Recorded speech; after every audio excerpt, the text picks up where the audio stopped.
Hello and welcome to Kiwi Rider Podcast.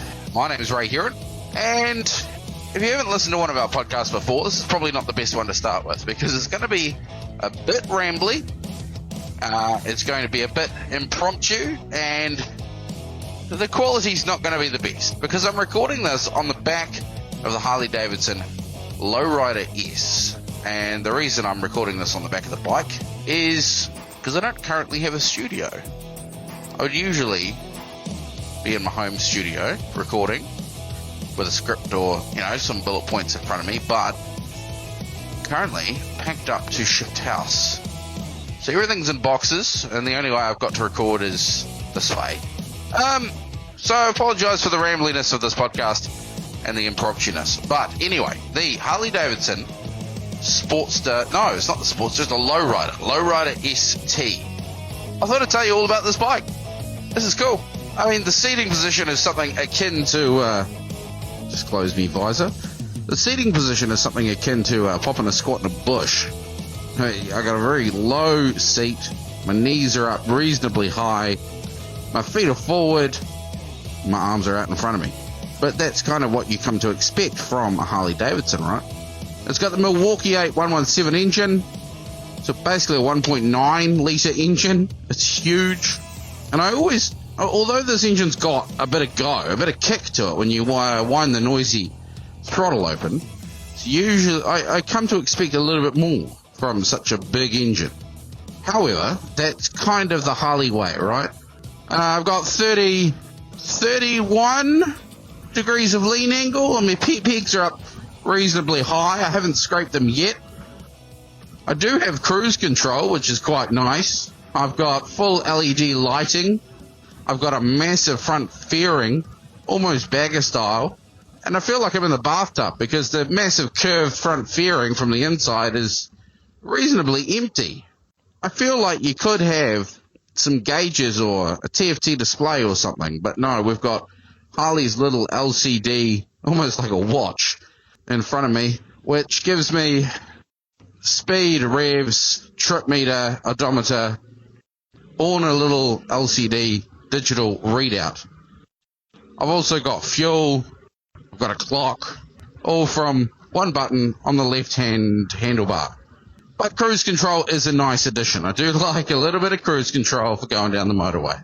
As you know, most of my riding is commuting, and I think the Harley-Davidson Lowrider ST is a little bit overkill for a morning commute. She's quite wide. We've got these two big massive panniers on the back. I like those. They're big enough to get some, groceries or something in them. And they're lockable, which is cool. I was actually at work the other day. I had to drop something off to a customer, so I bunged the items in the pannier and cruised off. It was handy. It's not something that I can do on my bike without, putting luggage on the bike. It's not overly loud. There's a little potato, but it's not crazy. And I'm pretty sure this is a Screaming Eagle air intake by my right knee. Slightly different to previous times I've ridden bikes with these air intakes. It's not clashing with my right knee. It's a little bit further forward and a little bit further down. Obviously the engine is just a slightly different position on this bike. Not bad. 19 litre fuel tank, mirrors, more than usable. But because of the rake on the front wheel and the forks, it feels heavy. I mean, the bike is heavy, but at low speeds, it's very, very heavy to maneuver. One saving grace to that is that it's so low, you can stand over it and maneuver it. So, I mean, it's not the worst thing in the world, but it is doable. The black version, 31,500 plus on roads. Comes in a pearl white as well, or a sandstone white. That's 39,900. So 40 grand, give or take a bit here and there, gets you a Harley-Davidson Lowrider ST. If I'm completely honest, and remembering that I ride an adventure bike, I'm just a bit ho-hum about this bike. I think the Sport Glide that I had probably 18 months ago was probably more me.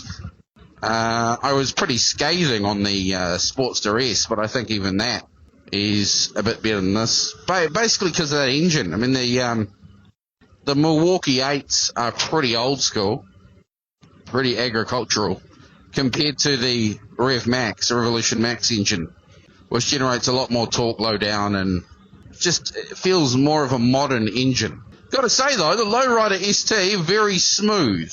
A lot of Harleys, you click them into first gear and it feels like Thor's hammer's kicking you up the bum. This, I didn't really have that. It just clicked into gear nicely. You start it up though and you do get the whoa, which is quintessentially Harley-Davidson. I probably look like a right plonker because I'm wearing adventure gear and the Arai XD4 helmet, which is definitely an adventure helmet on a cruiser. But as I said, all my gear's packed away, so not much we can do about that. So if you're into Harleys, this is kind of a cool bike. If you're not, you're gonna go, oh, why are you riding that? But my philosophy is never turn down a bike. Doesn't matter what it is. If somebody says, do you want to ride this? Just say absolutely yes, because the more bikes you ride, the more you get to know what you like. I saw a thing on the internet the other day. Dude said he started riding a KTM 390. He'd moved up to an MT-07 unrestricted, de-restricted. That's another kettle of fish I'll get into shortly. Would an MT-09 be a good next step? And in my mind, I was thinking, why do we look at motorcycles, you know, getting a bigger bike, the next bike? Why do we look at it as leveling up? MT-09, great bike, nothing against it. But if the MT-07 is doing you well, why do we need to level up to the next bike? Why do we always need to look forward? I mean, famously, I've been riding the Tenere 700 for 2.5 years now, and I've been on a CP2 engine almost probably 10 years. How do you de-restrict an MT-07? In my view, you can't de-restrict an MT-07. SV650, yep, it's got a throttle restrictor and a different ECU.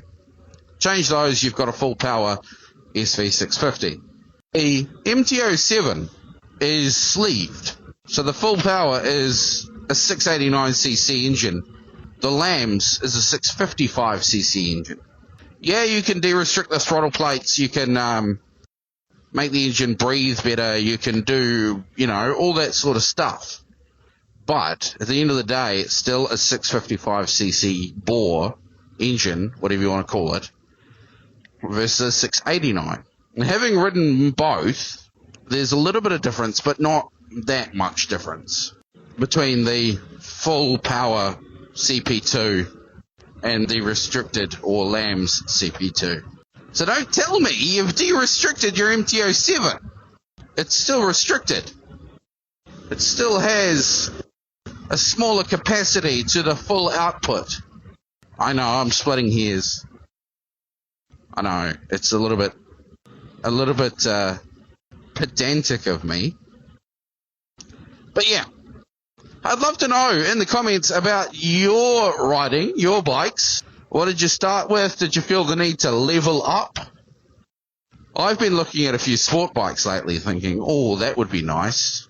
Kawasaki ZX9, I think it is. I don't know. What else has been happening lately? Got the Moto Morini in the garage at the moment. I haven't been riding it an awful lot the last week or two because it's due for its 1,000 kilometre service. And if you've shifted house before, you know there's a lot of life admin involved. And so I just haven't had time to book it in for its 1,000k service. So I thought it was best just to not ride it. But I need to go and see the lovely folk at Motorrad in Lower Hutt. They are the Moto Morini agents. I think I told you last week, maybe the week before, it was the week before, about my last little ride on the Moto Morini Siamezo 6.5 SCR. And it was a lovely ride. It was a Sunday afternoon, it was sunny and warm, and we went out around over the Rimutakas and around Lake Ferry. You know, nothing too stressful, nothing too strenuous, but always good to get out on a bike with some mates. So there you go, that's the Harley-Davidson Lowrider ST. I'm going to hand that back to the guys at Motomart in Lower Hutt. If you're ever in Wellington, you want to see some Harleys, go into Motomart. They've also got all the BMWs and all the Ducatis. there was a stunning Ducati, a very, very expensive and fancy sport bike being uncrated when I was there last. I couldn't tell you what it was because I'm not that up to date with the Ducatis, but it was cool. Apparently, there's not actually a lot to do on a brand new Ducati as it's being uncrated. You pull it out, you pull the bubble wrap off it, you basically give it a warrant. I think they call it DPIing or something. Get it road legal and it's the way to go, ready to go. I've got to say a massive thank you to Cullum at Small Bike Stuff once again for letting us use the audio from his mini documentary last week. If you haven't listened to that, the history of the Honda trail bike. Herb, I can't remember his last name, selling the Honda Cub and decided, you know, if we put a bigger sprocket on here and some knobbly tyres, it would make an awesome off-road bike. And it did. And so that's the history. But if you haven't listened to it, go back and listen to last week's episode and watch the documentary video on the Small Bike Stuff YouTube channel. Small Bike Stuff. If you're into small bikes, small displacement, basically 150cc and below, then check out Small Bike Stuff online. Just Google Small Bike Stuff. Otherwise, not a heck of a lot been going on in my world as far as motorbiking goes. It's all just life admin, you know. We're getting into the cooler months. I cleaned out my wardrobe the other day and found the Havoc Titanium R gear, so cranked that out, decided to wear it today, wore it yesterday as well, actually. Quite a comfortable bit of kit, really. Waterproofing's not amazing, as I remember, getting wet. But without the waterproof liners, without the thermal liners, and cruising into town in what is about 15 degrees right now, it's perfect. No complaints at all. A little more road safe than the Revit dirt gear that I've been wearing lately. I mean, don't get me wrong, it's got CE rated armor in the shoulders and elbows and knees and stuff, but it's still pretty thin. If I came off on this morning commute, sorry if I'm getting a bit stilted, I'm doing a bit of lane splitting here. If I came off, it wouldn't protect my knobbly knees all that well. But thank you so much for listening. I know we've got a number of listeners that listen every single week to the podcast, so thank you so much for listening. I'd love for you to get involved in the podcast. Flick us a message. You can email us podcast@kiwirider.co.nz. We're on social media, Facebook, Instagram, TikTok, under the handle Kiwi Rider Podcast. My website, Moto NZ, and my YouTube channel, Moto NZ.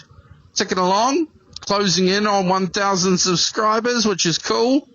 I know Matt's a little bit closer to 1,000 than I am. I'm in the low 900s. Matt's, last I checked, about 988. So he's real close to 1,000. And the reason we're looking forward to 1,000 is because we do this motorcycling content gig for the love of it at the moment. Nobody pays us, and any costs are footed by ourselves under duress from our lovely wives. But as soon as we hit the 1,000 subscribers mark, YouTube start paying us for the ads that they place on our content. So if you wouldn't mind, head to YouTube, hit subscribe, motonz.com, and Matt's channel is onthrottle.co.nz. That's his website as well, onthrottle.co.nz, and he's pumping out the news every week. Plus, if you're into a classic motorcycling magazine with a slightly digital twist, Kiwi Rider magazine comes out twice a month, absolutely free, at kiwirider.co.nz.